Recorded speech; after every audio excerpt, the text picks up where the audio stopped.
বলুন তো, মানুষের জীবনের গুরুত্ব বেশি নাকি আমাদের রাজ্যে ভোটের গুরুত্ব বেশি? ঠিকঠাক হিসেব করে বলুন। খুব পরিষ্কার প্রশ্ন। মানুষের জীবনের গুরুত্ব বেশি না আমাদের রাজ্যে ভোটের গুরুত্ব বেশি? আমি জানি আপনারা এটাই বলবেন যে কি এমন একদম বাজে প্রশ্ন, মানুষের জীবনের গুরুত্বই তো বেশি, ভোটের চেয়ে তো মানুষের জীবনের গুরুত্ব বেশি হওয়াটাই দরকার, তাই নয় কি? কিন্তু একবার ভাবুন তো, সত্যি কি আমাদের রাজ্যে ভোটের চেয়ে মানুষের জীবনের গুরুত্ব বেশি, নাকি মানুষের জীবনের গুরুত্বকে অনেকটা কম করা হয়, যেখানে ভোটের গুরুত্বকে অনেক বেশি গুরুত্ব দেওয়া হয়? রাজীব কুমারকে আবার এই বাংলার রাজ্য পুলিশের ডিজি পদে ফিরিয়ে আনলেন রাজ্যের মুখ্যমন্ত্রী মমতা বন্দ্যোপাধ্যায়। এটাই দস্তুর স্বাভাবিক ঘটনা, আপনারা জানেন। নির্বাচন কমিশন আসে, নির্বাচন হয়, মমতা বন্দ্যোপাধ্যায়ের প্রিয় পাত্র যারা সেই সমস্ত পুলিশ অফিসার, প্রশাসনিক কর্তাদের সরিয়ে দেওয়া হয়। ভোট মিটলেই আবার মমতা বন্দ্যোপাধ্যায় তাদেরকে নিজের পদে ফিরিয়ে আন। রাজীব কুমার, নির্বাচন কমিশন অর্থাৎ কেন্দ্রীয় সরকার, তার নির্বাচন কমিশন যাকে মনে করলো যে এর দ্বারা এই রাজ্যে ফ্রি অ্যান্ড ফেয়ার ইলেকশন হবে না, বলেই তো তাকে সরিয়ে দেওয়া হলো।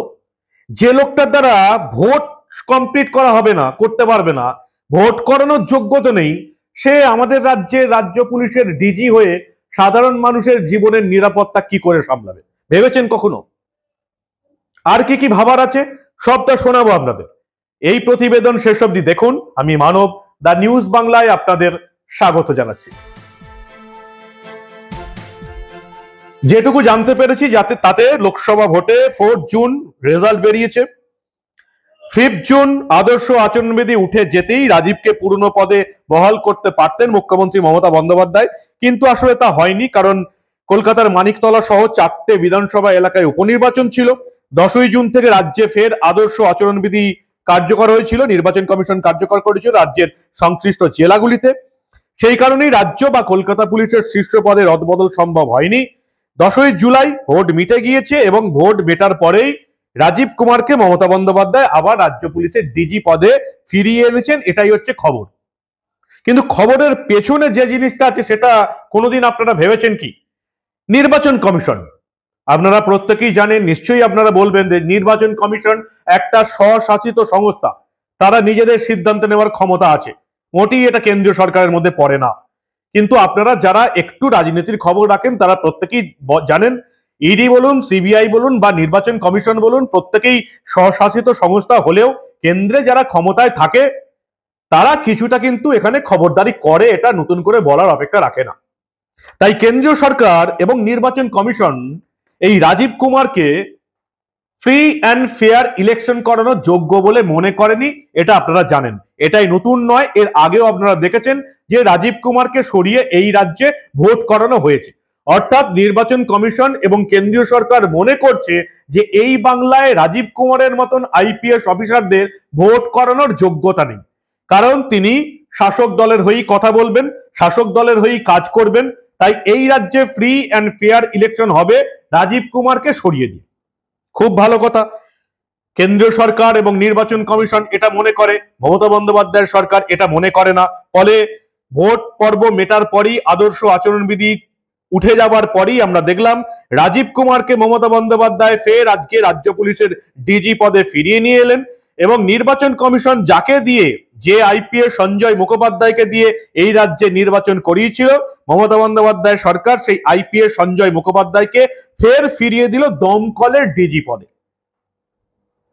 অর্থাৎ ভোটের সময় রাজীব কুমারকে দিয়ে ভোট করানো গেল না, কারণ তার ভোট করানোর যোগ্যতা নেই।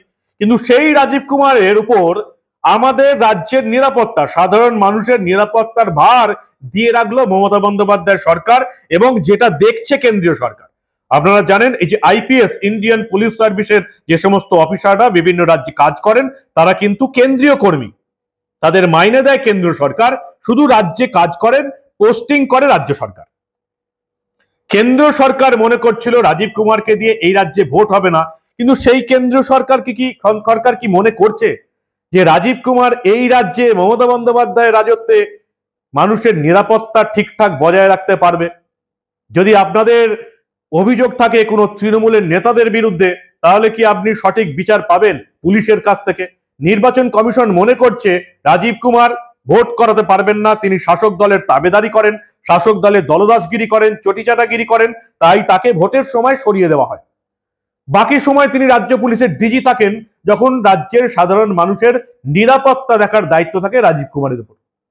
যে লোকটা ভোট করাতে পারে না, যার ভোট করানোর যোগ্যতা নেই, সে রাজ্যের মানুষের নিরাপত্তা কি করে দেখবে? তাহলে কি রাজ্যের মানুষের জীবনের নিরাপত্তার চেয়ে ভোটের গুরুত্ব অনেক বেশি? আর যে লোকটাকে দিয়ে, যে আইপিএস সঞ্জয় মুখোপাধ্যায়কে দিয়ে ইলেকশন কমিশন ভোট করালো, তাকে পাঠিয়ে দেওয়া হলো দমকলের ডিজি পদে। অর্থাৎ তার ভোট করানোর যোগ্যতা আছে, কিন্তু সাধারণ মানুষের জীবনে রক্ষা করার যোগ্যতা নেই। অবিশ্বাস্য ব্যাপার, তাই নয় কি? সমস্ত পুলিশ অফিসাররা ফিরে গেছেন। লোকসভা ভোটের সময় যাদেরকে নির্বাচন কমিশন সরিয়ে দিয়েছিল, প্রত্যেককে মমতা বন্দ্যোপাধ্যায় আবার ফিরিয়ে এনেছেন, এবং আদর্শ আচরণবিধি উঠে যাওয়ার পর এবার রাজীব কুমারকেও ফিরিয়ে নিয়ে আসা হলো, সেই ডিজি পদেই ফিরিয়ে নিয়ে আসা হলো। যে রাজীব কুমারের বিরুদ্ধে কেন্দ্রীয় সরকার মামলা লড়ছে সুপ্রিম কোর্টে। কি অভিযোগ?